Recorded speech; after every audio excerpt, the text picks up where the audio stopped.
Breaking news, federal officials announcing an arrest tied to the Palisades fire. Our Coco McAvoy is there with everything that we've learned so far. This is major news, Coco, a 29-year-old man who lives in Melbourne, Florida. Good morning.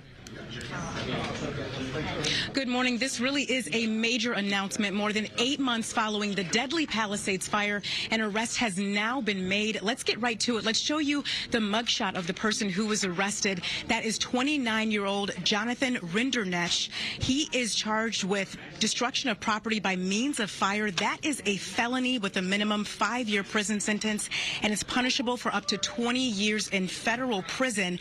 We are told that he was arrested near a home in Florida. He's going to make his first appearance today in Orlando, but we do know that he lived in the Palisades, and investigators up here say he was very familiar with the area as well.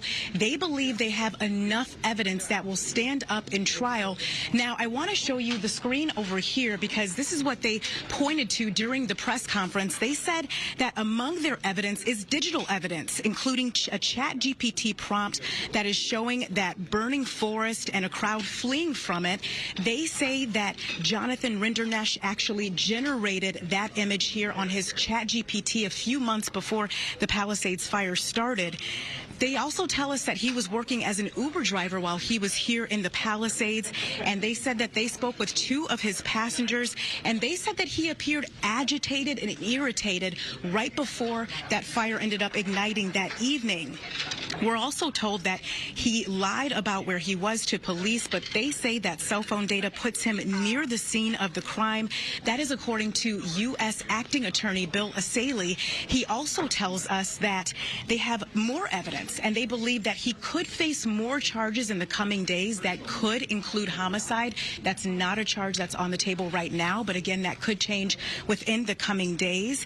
And they also say that right now they believe that he is the only person that was in the location where the fire started. They said that they have conducted a very intensive investigation that included a lot of digital data, DNA samples, as well as forensic evidence, and they're saying all of that led them to Jonathan Rinderknecht. Again, right now he is in Florida, but they said he did live in the Palisades and was very familiar with the area before that fire was started. So right now we do know again that he is being charged with destruction of property by means of fire. That is the only charge that he is facing right now, but that could change in the coming days. I'll send it back to you. Yeah, that will all go to a grand jury, Coco, as he makes his first court appearance there in Orlando, Florida later on today, especially considering 12 people died in this fire. You wonder, there was a reporter out there who asked why not murder charges. That might be something they consider.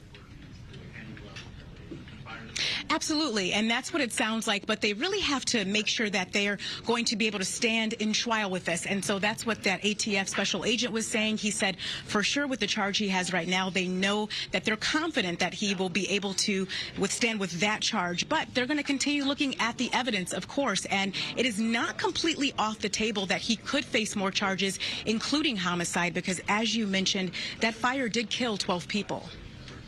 And they got into his disposition beforehand through what they were able to gather from, I believe, witnesses who said he seemed agitated after he dropped off those customers. He was an Uber driver, dropped them off in the Palisades. He was listening to some French rap song as he approached the top of Temescal Canyon in an overlook there, and then set what later became the Lockman fire.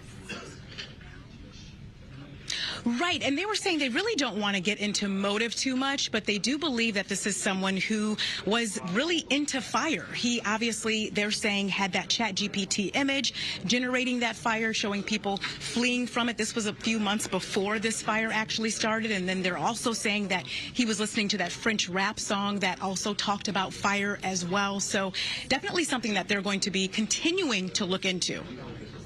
One thing is clear, Coco, is that this investigation was incredibly thorough. I know that they went into such great detail and really built this timeline before this arrest was made. They wanted to make sure they had everything in order. Coco, thank you so much. Of course, this is a huge story here. We will continue to follow, not really just in Southern California, but really all across the country. That's right. This was such a big story.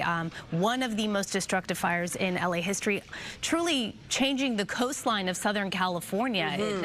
It will never be be the same as we remember it. It looks like a war zone, sadly, but the 12 deaths, the destruction of homes, businesses, people's livelihoods, as Bill Asaley mentioned, charges likely to come in addition to this arson arrest. Okay, more on that for sure. Thank you, Kogo.